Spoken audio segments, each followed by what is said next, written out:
Has it been since the school started?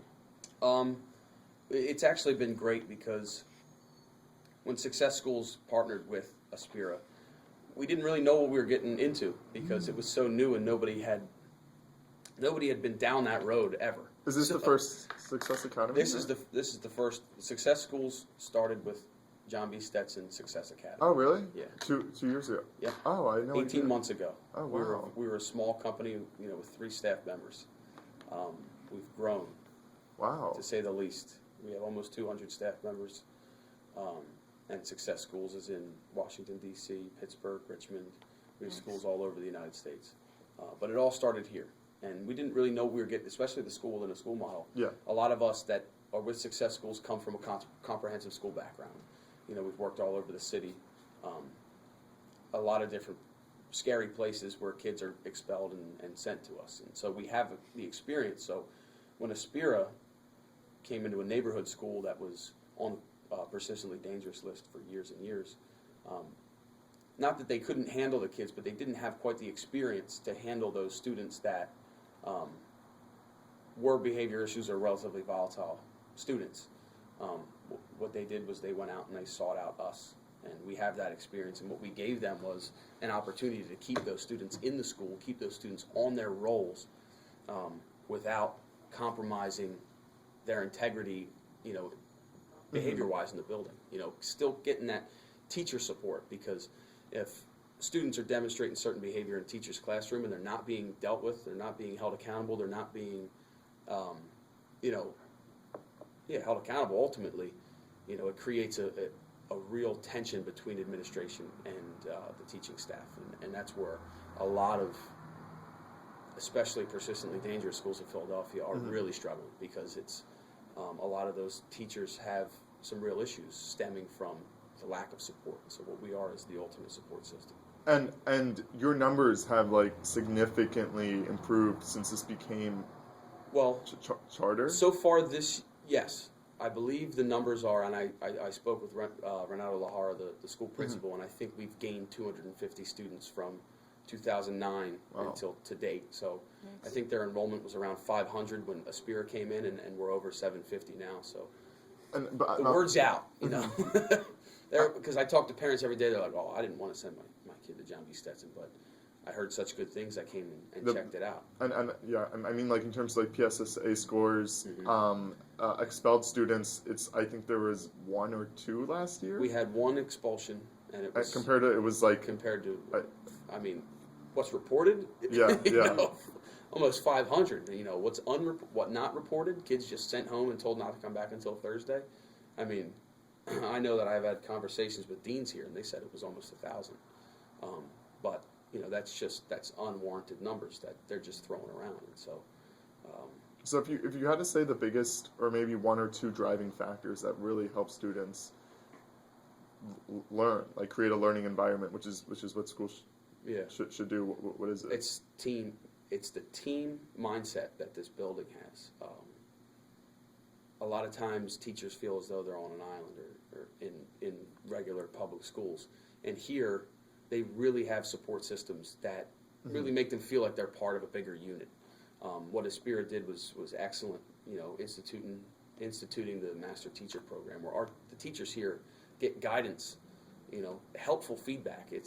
The observations aren't scary for a teacher. They're helping them. It's coaching. It's a coaching model. It's phenomenal. So they get coaching academically. They get coaching behaviorally.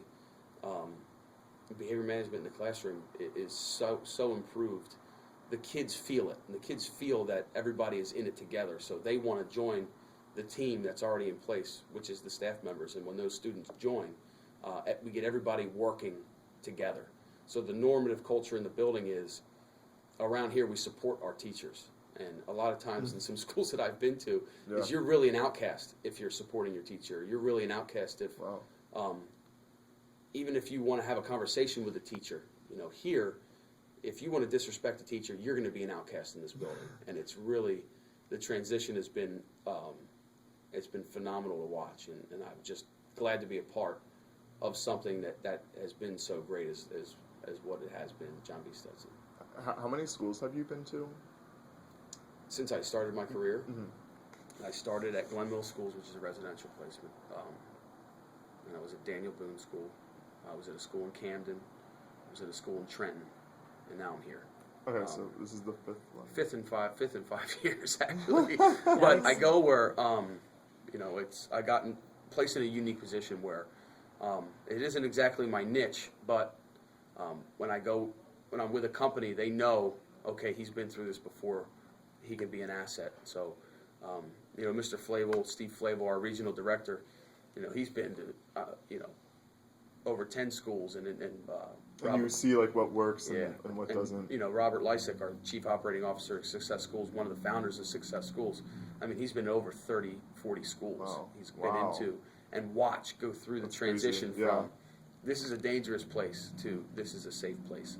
So the experience, I'm fortunate to be a part of such a strong team that has so much experience in this field that I really get to see it firsthand. I've been in situations where things haven't worked, and that's what really makes you grow as a staff member. You're like, okay, this is implemented. This was a mistake.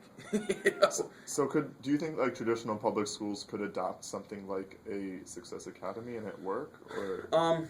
It would be difficult, but I think it would definitely be possible. What would some of the challenges be? Some of the challenges would definitely fall with expectations that we have for our teachers, and we expect a lot from our teachers. And going into a building, we can't show them how. I mean, we came into this building and we said, this is going to happen, this is going to happen, and this is going to happen. You guys are going to love it. And we saw some of the looks on some of the teachers' faces like, okay, we'll see. Yeah. But after that second week of being here, you really started to see that teacher buy-in, like, oh my God, this is really working. This is really going to be something big. And I really think it could adopt it, but there's I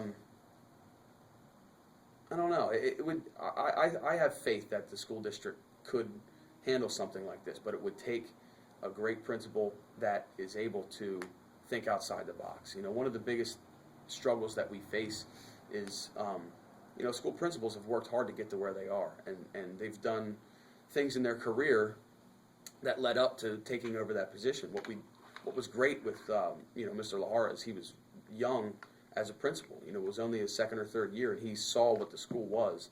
So he was able to say, okay, I see what you guys are doing. I really like what you guys are doing, and I'm going to support you 100%.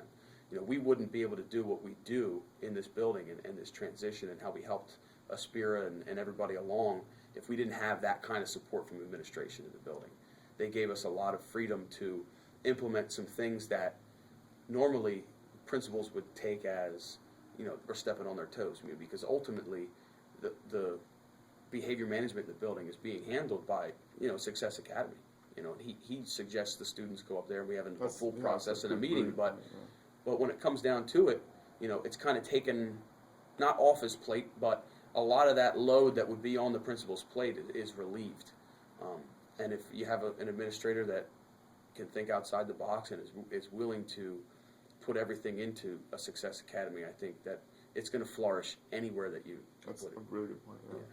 And anything else you want to add about it that makes it unique? I know some of the discipline, things, the hands behind the and them getting promoted, and the incentives are a big part of it too. And it's really the kids. I mean, the kids make the kids make the school, and it's unbelievable when I try to send 7 kids downstairs and they're in tears because they don't want to leave us.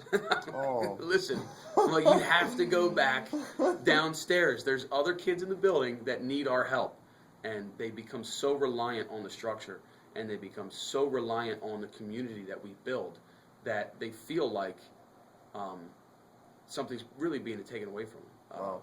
We just recently, Terrence Woodstock was our team leader.